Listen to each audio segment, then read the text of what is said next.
Halo sahabat Lingkar Madani. Dalam pembelajaran kali ini kita membahas bagaimana memperkuat sistem SDM di organisasi masyarakat sipil. Kita mulai dari memahami kondisi SDM saat ini. Mari kita mulai dengan satu pertanyaan.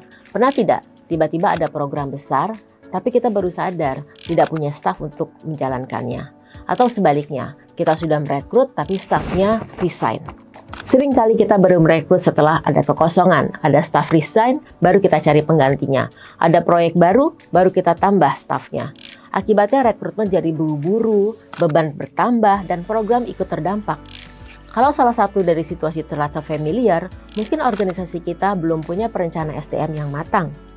Ini seringkali terjadi di organisasi masyarakat sipil. Pendanaan yang berbatas, berbasis proyek, jenjang karir yang sempit, dan jumlah staf yang terbatas membuat banyak orang harus multiperan dengan turnover yang juga relatif tinggi. Penting untuk memiliki perencanaan tenaga kerja atau workforce planning, yaitu proses untuk memastikan organisasi memiliki organ yang tepat di waktu yang tepat dengan profil yang sesuai. Bukan hanya soal berapa banyak, tapi juga soal kompetensi yang harus dibutuhkan.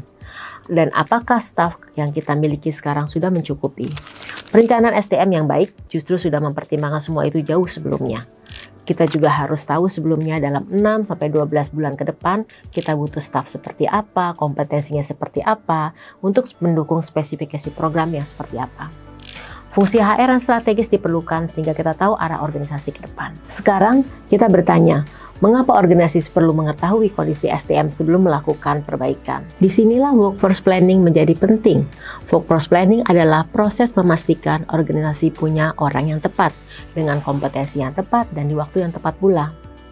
Bukan hanya soal berapa banyak, tapi juga apakah kapasitas staf kita sudah cukup untuk mendukung tujuan organisasi hari ini maupun ke depannya. Sebelum melakukan perbaikan, kita perlu memahami dulu kondisi pengelolaan SDM yang ada. Ini bisa ditempuh melalui 4 langkah sederhana. Pertama, analisa kebutuhan. Menentukan area mana yang jadi prioritas, misalnya area workforce planning tadi. Yang kedua, mengumpulkan dan menganalisa informasi yang ada. Ketiga, gap analysis. Membandingkan kondisi yang sekarang ada, yang mana praktik baik, yang mana yang harus dipertahankan, dan apa yang perlu diperbaiki.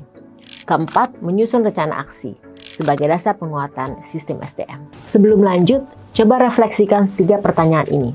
Yang pertama, apakah organisasi kamu sudah pernah memetakan kondisi SDM secara formal, bukan hanya berdasarkan asumsi? Bagaimana kondisi workforce planning di organisasimu saat ini? Dan tantangan SDM apa yang paling terasa?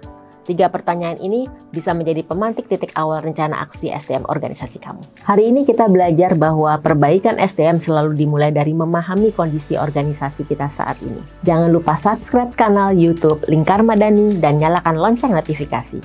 Sampai jumpa di video berikutnya.